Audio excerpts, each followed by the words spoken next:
Rightio folks, we're got a major windstorm where we are, and just showing you the dust that's blowing up from out in the paddocks. It's one of the disadvantages of living out in the bush, I guess.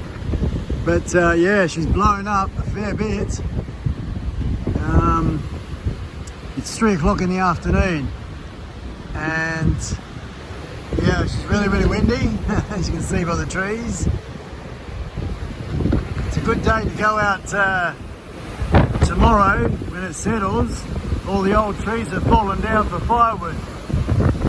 Yeah, this is yeah, quite a windy day, and I apologise for any wind in the microphone.